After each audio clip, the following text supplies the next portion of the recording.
আত্রায় গ্রাম পুলিশের সাথে উপজেলা নির্বাহী অফিসারের মত বিনিময়। কামাল উদ্দিন টগর, নওগাঁ প্রতিনিধি। নওগাঁর আত্রায় গ্রাম পুলিশের সাথে উপজেলা নির্বাহী অফিসারের মত বিনিময় সভা অনুষ্ঠিত হয়েছে। উপজেলা পরিষদ মিলনায়তনে এই মত বিনিময় সভা অনুষ্ঠিত হয়। সভায় আত্রাই উপজেলা নির্বাহী অফিসার মোহাম্মদ কামাল হোসেনের উপস্থিতিতে গ্রাম পুলিশের সুবিধা অসুবিধা ও বিভিন্ন সমস্যার কথা শোনেন এবং দৈনন্দিন কর্মকাণ্ড সম্পর্কে অবগত হন। পরে তিনি সরকারের বিভিন্ন কর্মকাণ্ডের অংশ নিয়ে সঠিক ও যথাযথভাবে প্রতিপালনের বিষয়টি তাদের অবগত করেন এবং মতবিনিময় সভার মাধ্যমে সমাজের শান্তি ও নিরাপত্তায় গ্রাম পুলিশের দায়িত্ব ও কর্তব্য আরও বেগবান হবে এমন প্রত্যাশা ব্যক্ত করেন।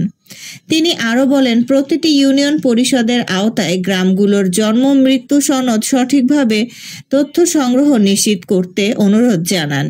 এ সময় উপজেলার আহসানগঞ্জ ইউনিয়ন পরিষদের চেয়ারম্যান শেখ মঞ্জুরুল আল মঞ্জু, ভোপাড়া ইউনিয়ন পরিষদের চেয়ারম্যান মোহাম্মদ নাজিমউদ্দিন মণ্ডল, মনিয়ারি ইউনিয়ন পরিষদের চেয়ারম্যান মোহাম্মদ সম্রাট হোসেন সহ উপজেলার ৮ ইউনিয়ন পরিষদের গ্রাম পুলিশের দফাদার ও গ্রাম পুলিশ উপস্থিত ছিলেন। দ্বিতীয়ত হচ্ছে প্রত্যেকটা গ্রাম পুলিশ 10টা করে জন্ম অথবা মৃত্যু নিবন্ধন নিশ্চিত করবেন।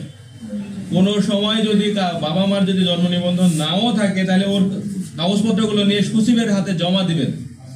আর আপনিও একটা নোট রেখে দেবেন, একটা কাগজের নোট রাখবেন, এইনার কাগজপত্র আমি সচিবের কাছে জমা দিয়েছি। 13 তারিখে ওই বদ্ধভূমিতে আসার জন্য অনুরোধ করছি। আর 16 তারিখে সকাল 9:30টায় ওখানে যেন উপস্থিত হয় সবাই।